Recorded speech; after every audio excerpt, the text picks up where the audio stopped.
My little pony, pretty pony. I still have 2 balloons from my party.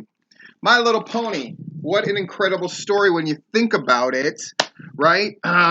Even though everybody idealizes these times, the 80s and early 90s cartoons were shit. The Transformers were shit. G.I. Joe was shit. He-Man was shit. All crass commercialism, nothing but fucking infomercials for fucking toys. And that's what they legitimately were. If you don't realize that, a guy named Tom Kalinke came up with this, who worked for Mattel, who saved Barbie. At one point, Barbie was not doing well, and he came up with the idea of, we're just going to fucking come up with a fucking Barbie for everything, right? And so they started making all these fucking Barbies, and he sort of recovered, and then he was just like, oh, we got these toys that fucking transform, what are we going to do? You know, I want Barbie for boys. That's what fucking He-Man was.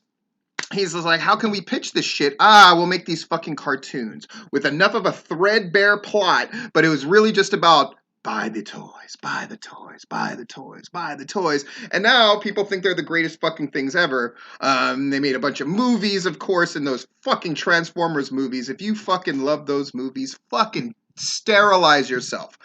Fucking put your dick in a microwave and put that shit on high for 5 minutes. Now, why am I bringing all this up? And of course, you can like whatever you like. You fucking like robots fucking hitting each other. Good for you, right? You like the fact that the first movie and the second movie are almost the exact same movie, fucking shot for shot. That doesn't bother you? That's your druthers, right? My Little Pony, though, did something really interesting to me, which is it was just crass commercialism. And then they made the show into something else. Something deeper. Something better. Do you think they still move My Little Pony merch, even though it's a better quality product? They do. Tonight's guest.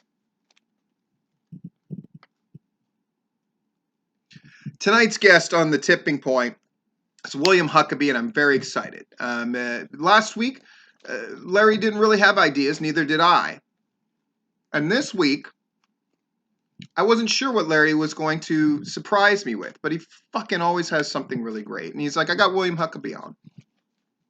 And my thought, before I heard we were going to have William Huckaby on, was that we wouldn't just do a typical guest spot where I interview him, Larry interviews him. I mean, even though Huckaby has probably more great shit to talk about right now than anybody, and he's the guy who's willing to fucking say any fucking thing, right? I get so lost sometimes. Neither here nor there. But anyway, we got Huckaby on. And I was going to go with this before I knew we had Huckaby on as a guest. Was I was like, Larry, if we don't have a guest, I don't fucking give a shit. Let's just fucking talk.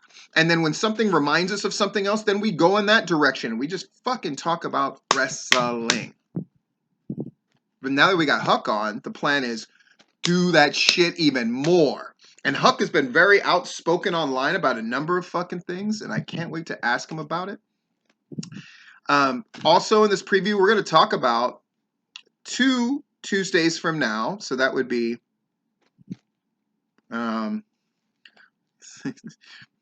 whatever the fuck. 2 Tuesdays from now, we're going to do the State of Wrestling speeches. And let me lay out the rules right off the top. 2 minutes. You can talk about anything that you want, as long as it's wrestling related loosely. You can talk about yourself. You can talk about your promotion. You can talk about the state of wrestling in Georgia. You can talk about the state of wrestling in general. You can talk about the relationships of the boys versus whatever.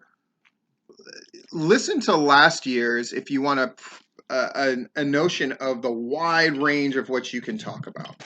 Gunnar Miller used that 2 minutes to help launch his fucking thing. Smart.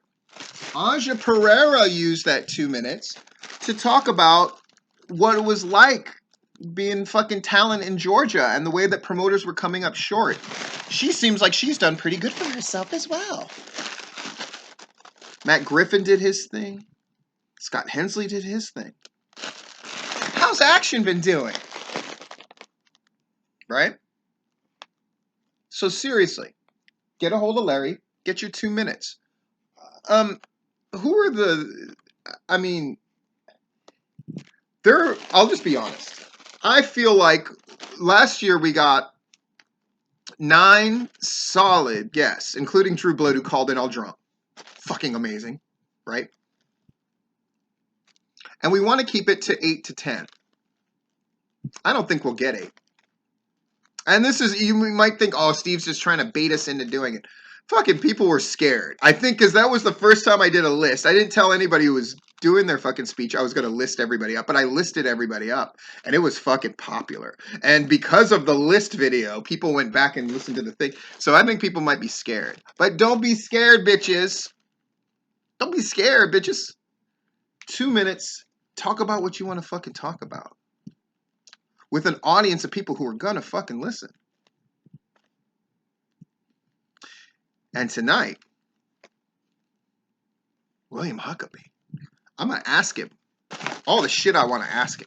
There are guests where I kind of worry and I want to make sure that they're comfortable. Fuck that with a Huck.